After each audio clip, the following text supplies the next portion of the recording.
All right, folks. So a good question I had from one of the students, which is what's the best way that you can track your progress in training and also kind of with your own diet? And in a perfect world, you'd have the life of a lab rat where literally your life is controlled.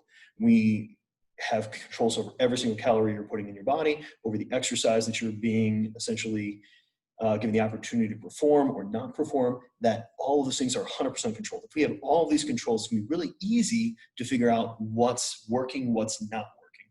Because obviously with diet, with exercise, folks can go ahead and spend a lot of time spinning their wheels. Now this is Earth.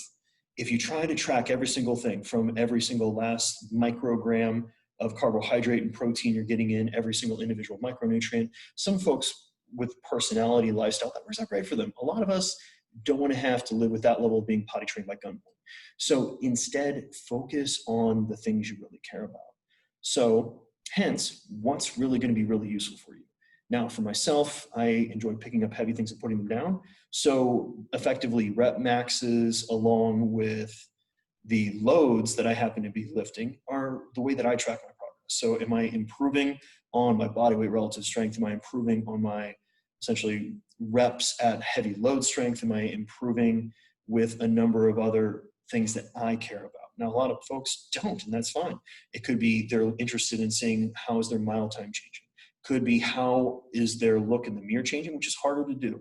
That's where we want to be doing things like we want to be weighing in on a scale semi-regularly, and we want to be taking progress pictures and maybe also doing some girth measurements so we can get an idea of, how are our body shapes changing with time, since you see yourself typically all the time, so you can start to forget that you're making progress because it's such a slow difference. But if you haven't seen like an old friend for a while, they see you like, oh, good job, bad job, you've eaten your feelings or you've been doing a great job working out, because they haven't seen you in that period of time. So whatever method that you can adhere to, whatever you can do as far as tracking consistently that's going to work for your lifestyle and what you're trying to do, that's what you should go with. So my thought is don't try to start off with tracking everything, because that's going to be probably a little too daunting if you're not used to it. Some people's personality allows them to, most of us don't. Instead, just focus on tracking one or two things. It could be, for me, honestly, unless I'm really actively trying to gain weight or lose weight, I really only pay attention to how many grams of protein I'm taking in per day. And even then, I'm still not being that retentive with it, specifically when I'm just kind of at maintenance. In a period where I'm just trying to hold my current body weight, not trying to lose weight, not trying to gain weight, just let myself live. Now, when it's time to get serious, specifically for me on weight loss, that's when you got to start counting those calories. And from there, yes, naturally going to probably start to track carbohydrates and fats a little bit closer, but you need to figure out what method works for you. For me, it was a good old fashioned writing everything down in a journal and a workout journal, because that's what I've been doing for a long period of time. It's easy for me. Other folks use apps that remind them that they're going to help them run them. By all means, whatever works for you, that's what you should do. Don't focus on what's worked for other people.